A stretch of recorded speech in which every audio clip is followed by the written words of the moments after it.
Hello guys, welcome to Pakistani real reaction. तो कैसे हैं आप सब? उम्मीद है आप सब बढ़िया होंगे और मजे में होंगे। मेरा नाम है मुदस्सिर। मैं हूं मुबशिर। सो गाइस, 46 साल बाद जगन्नाथपुरी टेम्पल का 46 इयर्स रत्न भंडार खोला गया और उसके अंदर से क्या निकला है देखकर आप लोग भी दंग रह जाएंगे और हम भी। तो बिना किसी 46 साल बाद कोई दरवाजा खोला है। रत्न भंडार वो दरवाजे हैं जिनके अंदर कहा जाता है कि बहुत सारे खजाने हैं भाई। बिल्कुल। तो पहले देखते हैं क्या हुआ है सब कुछ, बाकी बातें करेंगे बाद में। काउंट करते हैं 3, 2, 1 and start. Study IQ IAS अब तैयारी हुई अफोर्डेबल। नमस्कार दोस्तों, 46 सबसे साल पहले तो बाद आप भाई। सभी को जय जगन्नाथ। देखिए दोस्तों, आपको पता है उड़ीसा के अंदर जो पूरी शहर है वहां पर भगवान जगन्नाथ जी का जो मंदिर है, इसमें जो रत्न भंडार है, जो खजाना है, उसको लेकर काफी चर्चा हुई है। इनफैक्ट रिसेंटली उड़ीसा में जो चुनाव हुआ था उसमें भी एक बहुत बड़ा मुद्दा था, क्योंकि पिछले अच्छा, उसमें 46 भी? वर्षों से 46 ईयर से ये रत्न भंडार खुला नहीं था, लेकिन फाइनली ये अब वाह। ओपन हो गया है। तो क्वेश्चन ये है कि आखिरकार ये ओपन क्यों किया गया, क्या कारण था, इसके पहले की कहानी, साथ ही साथ ये जो ओपन हुआ है उसके अंदर क्या बताया गया है, मीडिया हाँ, रिपोर्ट्स के क्या आधार पर निकला इसमें है? क्या क्या चीजें हैं, हाँ वो भाई। सब कुछ मैं आपको बताऊंगा। चलिए आगे बढ़ते हैं, लेकिन उससे पहले मैं आप सबको बता दूं कि आप में से जो भी लोग मजा आएगा, 2025 की देखते यूपीएससी हैं। की तैयारी कर रहे हैं, आप हमारे जो नए प्रतिज्ञा बैच है उसको अवेल कर सकते हैं। अगर इस सही बैच के अंदर खास information बात मिली यह हो है तो हाँ कि भाई। अगर आप 2025 का यूपीएससी प्रीलिम्स क्रैक कर लेते हैं तो आपको जो पूरा फीस है वो एक तरह से रिफंड कर दिया जाएगा। तो ज्वाइन करने के लिए हमारे वेबसाइट ऐप पर जाइए या फिर कमेंट सेक्शन में लिंक है और आपको यूज करना है ये कोड अंकित लाइव, ताकि आप मैक्सिमम डिस्काउंट ले सकें। और इसके अलावा अगर आप एमसीक्यूज अटेम्प्ट करना चाहते हैं तो मेरे इंस्टा पेज पर जाइए, वहां पर स्टोरीज में जितने भी एमसीक्यूज हैं उसको भी आप अटेम्प्ट कर पाएंगे। चलिए शुरुआत करते हैं और सबसे पहले ये देखते हैं कि एग्जैक्टली हो क्या रहा है। देखिए, एक बहुत ही important place of worship Hindus के लिए, आप सबको जो मैं बता रहा था कि पुरी में जो जगन्नाथ भगवान जी का जो मंदिर है काफी ज्यादा मायने रखता है, लेकिन पिछले 4 दशकों से 46 ईयर से इसका जो रत्न भंडार है, जो खजाना है इसके अंदर, वो एक तरह से लॉक पड़ा हुआ था। और यहां पर एक्चुअली इशू भी आया था क्योंकि उसका जो चाबी है वो गायब हो गया था, वो भी मैं आपको आगे बताऊंगा इसके बारे में। लेकिन जो उड़ीसा असेंबली इलेक्शन था उसके अंदर ये काफी बड़ा मुद्दा था। तो फाइनली हुआ क्या है, यहां पर लगभग 1:30 बजे के आसपास 1:28 पर आप देख सकते हो संडे को करीब 11 ऑफिशियल्स, जिसमें एक हाई कोर्ट के जज भी थे, 11 उनके साथ लोग, हाँ मिलकर भाई। ये जो रत्न भंडार है वो ओपन किया गया। और यहां पर मैं बता दूं, जो जज को भी ऑफिशियल्स हैं डाला है लगभग क्या? 5:30 बजे के आसपास बाहर आए। लगभग आप कह सकते हैं कि 4 वो घंटे टाइम बाद आए। वो रत्न भंडार के अंदर थे। खैर, यहां पर क्वेश्चन आपके मन में ये भी आएगा कि पहले कब इसको खोला गया, ये जो रत्न भंडार है इसके अंदर खजाना है, 1905 पहले कब खोला गया था। इनफैक्ट मैं आपको बता दूं, सबसे पहली बार रत्न भंडार को बताया जाता है 1905 में खोला गया था, जब ब्रिटिश का शासन था। तो उस समय उन्होंने उसको खोला, उसका इंस्पेक्शन किया और आगे चलकर फिर 1926 में इसको खोला गया था। देखो, इंपॉर्टेंट इसलिए हो जाता है क्योंकि उसमें बहुत सारे हीरे जवाहरात, सोना चांदी बहुत कुछ पड़ा हुआ है। तो आपको एक ट्रैक रखना पड़ता है कि जो भी कुछ है उसके अंदर क्या वो खाली सुरक्षित open है कि किया नहीं, गया, कहीं कोई चोरी तो नहीं कर रहा है। तो आपको समय समय मतलब पर अंदर उसका से कुछ लिया रिकॉर्ड नहीं गया। बनाकर रखना पड़ता है। तो 1926 में खोला गया। फिर आगे चलकर फाइनली आजादी के बाद आप देखोगे 1978 में, जब उस समय के उड़ीसा के जो गवर्नर थे उनके द्वारा इसको ओपन किया गया था। और मैं बता दूं, 1978 में लास्ट टाइम जब ये खोला गया था, करीब 70 दिन लग गए थे इसका पूरा रिकॉर्ड बनाने में। मतलब इतना सारा इसके अंदर खजाना हुआ होगा। तो फाइनली अब जाकर इसको खोला गया है। तो क्वेश्चन आपके मन में ये आएगा 70 कि दिनों आखिरकार में? 46 ईयर्स के बाद क्यों खोला गया, अभी क्या इशू चल रहा है। मैं आपको बता दूं, एक्चुअली सबसे बड़ा जो प्रॉब्लम ये हो गया था इसको खोलने में कि इसका जो चाबी है, जो कीज हैं, वो मिसिंग थे। किसी को पता ही नहीं था कि आखिरकार इसको खोला कैसे जाए। और इसका चाबी मिसिंग है करके ऐसा क्यों, कैसे पता चला, मैं आपको बताता हूं। 2018 में उड़ीसा हाई कोर्ट के द्वारा यहां पर जो मंदिर का स्ट्रक्चर है उसको इंस्पेक्शन के लिए ऑर्डर दिया गया था कि अगर कुछ रिनोवेशन वगैरह करना है तो कैसे किया जाएगा। तो उसका इंस्पेक्शन का ऑर्डर दिया गया।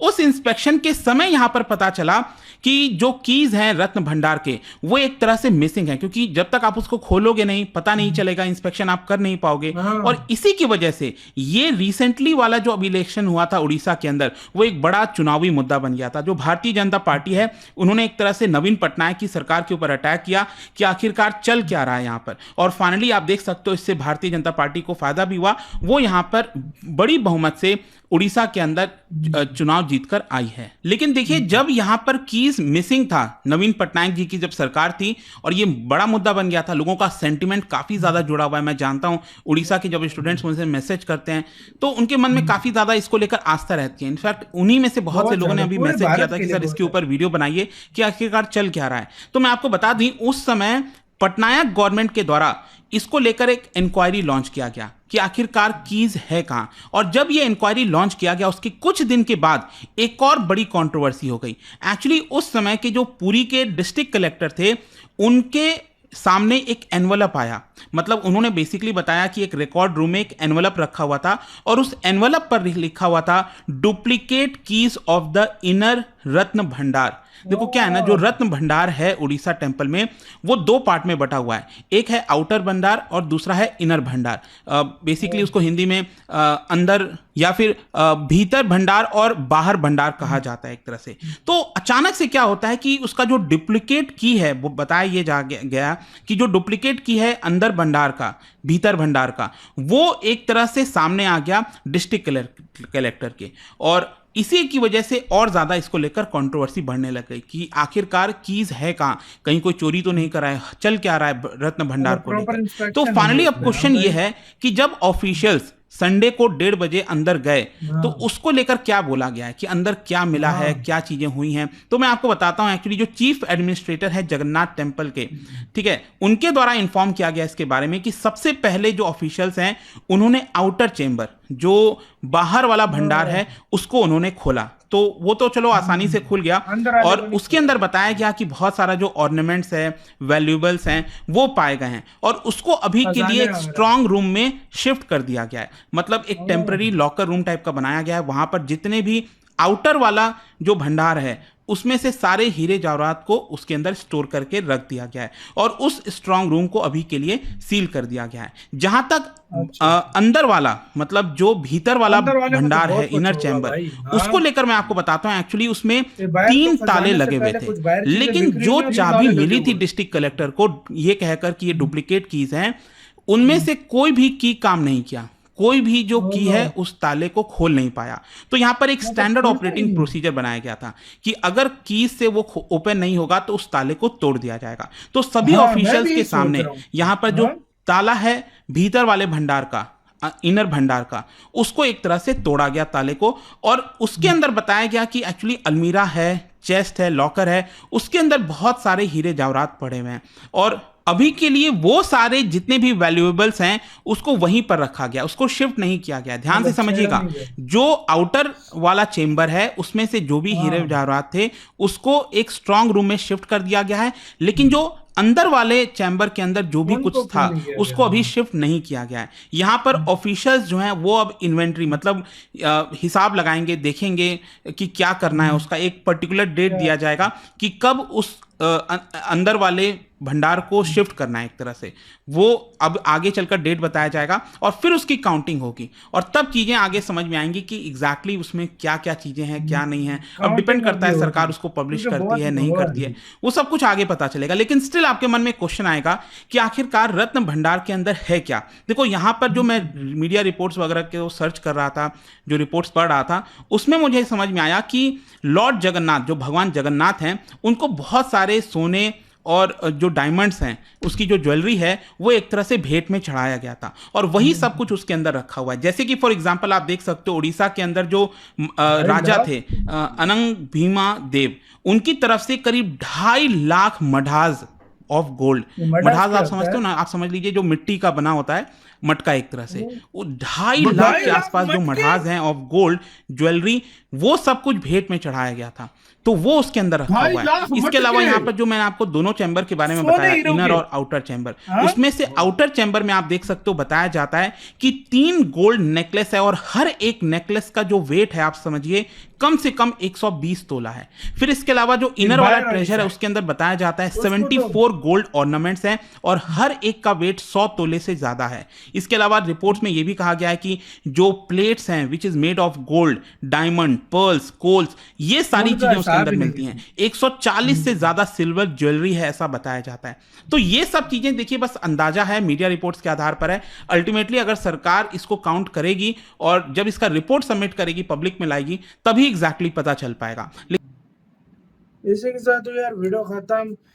यार भाई आप अंदाजा लगाओ, ये मतलब 2.5 लाख वो जो मटके होते मटके हैं, सोने मटके चांदी से वो भरे हुए। सोने चांदी के भर के बैठ दिए गए थे।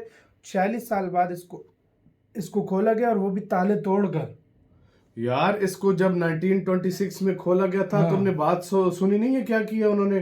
70 दिन तक हिसाब लगता रहा है कि इसमें हाँ। कितना, खुद 70 सोचो दिन कितना तक होगा। 1978 में जब खोला गया था तो हिसाब लगाया गया था। 70 दिन तक लिखा, इसका मतलब है कितना निकाला गया होगा फिर इधर से। वही तो मैं सोच रहा हूँ। अंग्रेज और कितना अभी लेकर जो गए बाहर है होंगे, उसको एक स्ट्रांग रूम में मतलब कर लिया। और अंग्रेजों ने जब 1902 कितना में लेकर गए उन्होंने होंगे। कितना चोरी किया होगा वो उसका तो हिसाब भी नहीं है, क्योंकि 1902 में पहली बार अंग्रेजों ने खोला अच्छा था। गाइस, अगर किसी को पता हो तो फिर प्लीज कंफर्म करना। मैंने सुना था ये इसलिए भी नहीं खुल रहा था ना, एक तो चलो इसकी कुछ चाबियां शराब खो भी गई होता है, थी, इसका भी और सुना इसमें था। कहते हैं कुछ सांप थे, वो सांप खुलते का तो भी वो कुछ हमने सांप जो सुना ना, और मतलब मैंने ये सुना था शराब इसके का भी बारे सुना में। है कि मतलब खुल गया तो गलत होगा। हाँ। या वो किसी और मंदिर का है शायद, रामेश्वर नहीं मंदिर सांप का। ने सांप हाँ। काटेगा कोई नहीं बड़े नहीं वो जहरीले दूसरा सांप है। 7 दरवाजों वाला अलग हाँ। मंदिर है। हाँ। लेकिन यार बहुत कुछ। हाँ भाई, तो उन्होंने अंदर वाले को नहीं छेड़ा, उसको छेड़ा। खजाना निकाल लिया तो प्रॉब्लम भी हो सकती है प्रॉब्लम भाई। भी हो सकती तो है। तब नहीं निकालते तो आप यार खुद हाँ। सोचो यार, एक राजा ने 2.5 लाख मटके 2.5 लाख मटके, सोने के मटके लिए। भी इतने इतने होते भाई हैं, बड़े और बड़े, कितने ये। लोगों ने भेंटें हाँ। चढ़ाई, तो क्या वो कुछ तो है होगा। नहीं। कितने अंग्रेज लूट के चले गए, फिर उसके बाद हिसाब लगा के